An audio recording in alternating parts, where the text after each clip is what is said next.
नर्मदा कुब्जा के संगम पर रंती देव का यज्ञ।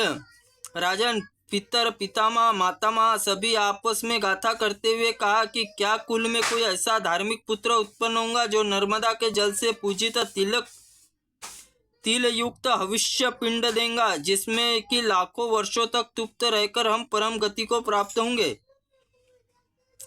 नर्मदा और कुब्जा के संगम में स्नान करने के लिए सोमवती अमावस्या प्रसिद्ध पर्व है। एरंडी और चंडवेगा जहाँ नर्मदा नदी से संगम हुआ है, वहाँ स्नान करने के लिए सोमवती अमावस्या, व्यतिपात संक्रांति, विदित योग, विषुव योग, दक्षिणायन और उत्तरायण प्रारंभिक दिन में पर्व उत्तम माने गए। अमावस्या को स्नान करने से 20 गुना पुण्य होता है। व्यतिपात योग में 100 गुना और संक्रांति काल में वैद्युति योग में 50 गुना और सोमवती अमावस्या में चंद्र ग्रहण के समय कुरुक्षेत्र में 100 गुना पुण्य होता है। साक्षात महादेव जी का कथन है कि बिल्व पत्र से नाम से प्रसिद्ध करने वाला सिद्धलिंग है।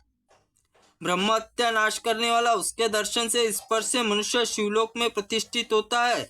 जो सोमवती अमावस्या के दिन में प्राण त्याग करता है वो महादेव जी के कल्याण में धाम का निवास करता है। राजन, अयोध्या चक्रवर्ती नरेश श्रीमान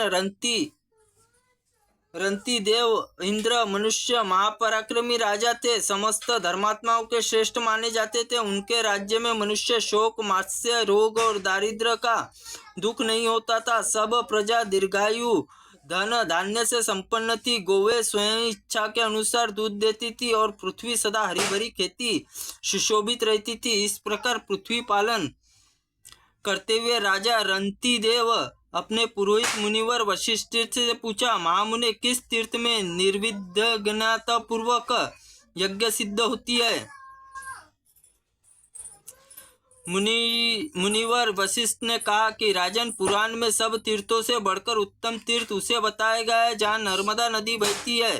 तब राजा, सेवक, मंत्री, पुरोहित आज्ञा देते हुए कहा, यज्ञ का सामान शीघ्र ही तैयार किया जाए। तत्पश्चात दूतों ने भिन्न भिन्न देशों से शीघ्र जाने की आज्ञा देते हुए समस्त राष्ट्रों को घोषणा करा दी जाए कि यह सब राजा मेरे यज्ञ में पधारे। रंती देव आज्ञा से सब सामंत नरेश उस यज्ञ में सम्मिलित होने के लिए आए और महाराज रंती देव भी अपनी रानी यज्ञ सामग्री के लिए साथ दिव्य रथ पर आरूढ़ होकर नर्मदा तट पर गए। यहाँ यज्ञ मंडप, यज्ञ कुंड और यज्ञ के यूप सभी स्वर्णमय बनाए गए। नाना प्रकार के भक्ष्य, भोज और पदार्थ, पकवान तैयार किए गए। महाराज अपने धर्मपत्नी के साथ यज्ञ दीक्षा ली।